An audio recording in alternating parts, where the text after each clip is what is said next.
Voilà. Alors, il faut être clair. L'Occident, il a sans doute pas tous les torts il n'est pas le porteur absolu de la cruauté, de la violence, du mépris d'autrui, etc., etc. Mais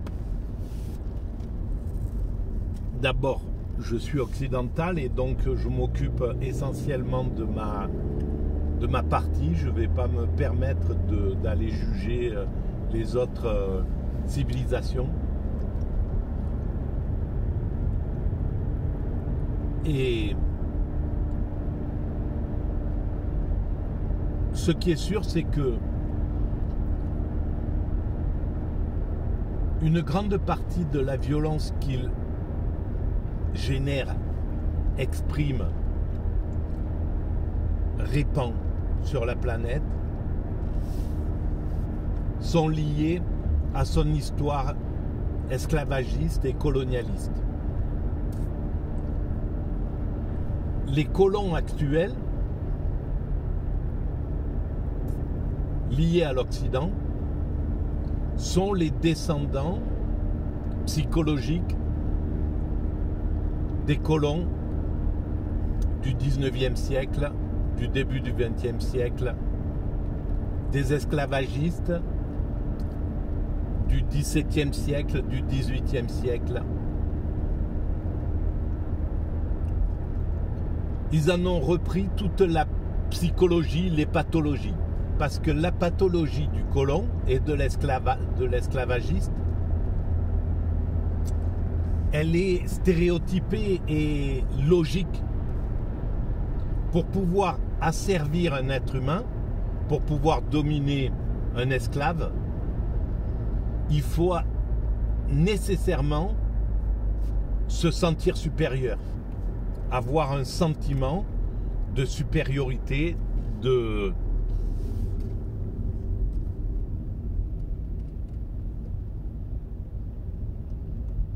un sentiment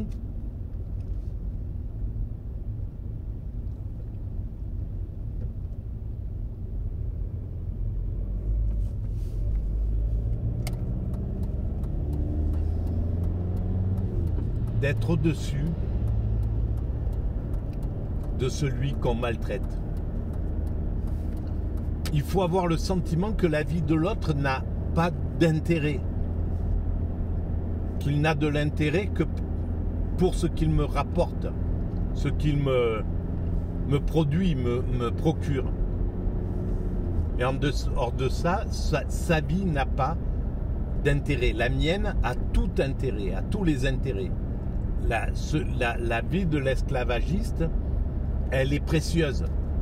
Et on le retrouve complètement dans les médias. C'est hallucinant comment les médias occidentaux, et en France, qui est vraiment un des territoires puissants des anciens coloniaux. Et très certainement, ça a diffusé dans les médias à fond cette vision intuitive, instinctive qui est là.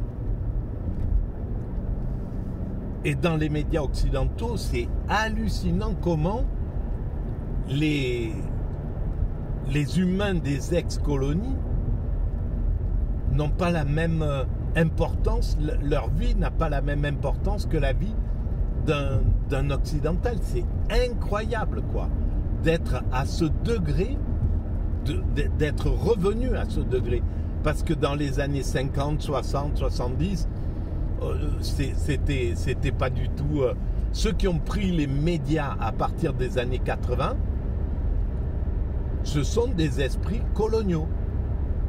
Et ce sont des coloniaux dans leur comportement, dans leur vision.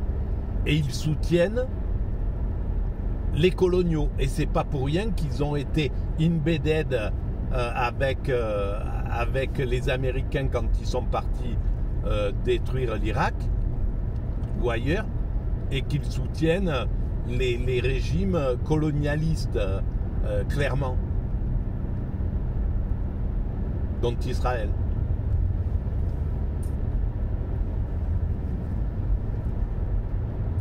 Donc, cet état d'esprit colonial, c'est lui que l'humanité va devoir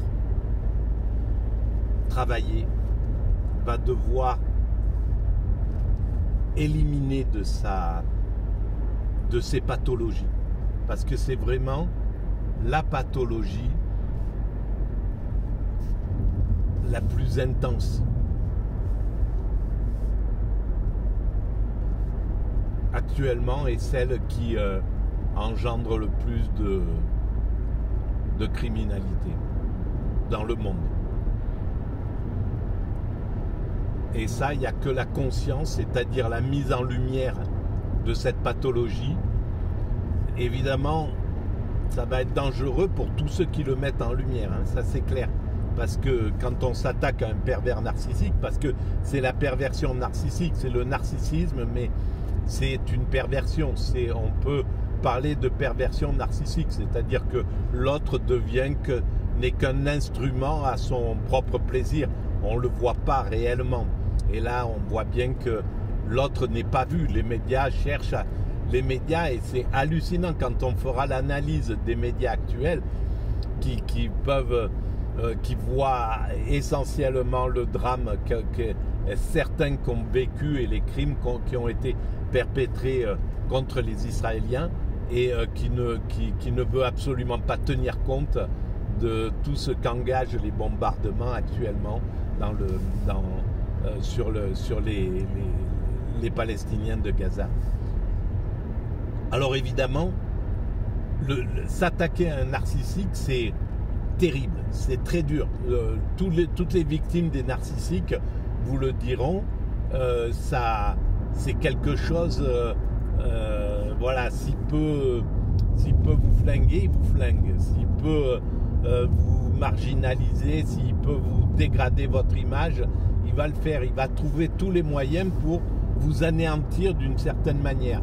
Et son énergie est quintuplée par le fait d'être en combat, en lutte. Donc la bataille contre ces narcissiques, contre ces colonialistes, contre cet état d'esprit colonialiste, eh ben, elle va être rude parce qu'elle va vraiment engager les 10, 20, 30 ans qui arrivent. Voilà. Il va falloir s'accrocher et il va falloir y aller, quoi. Voilà.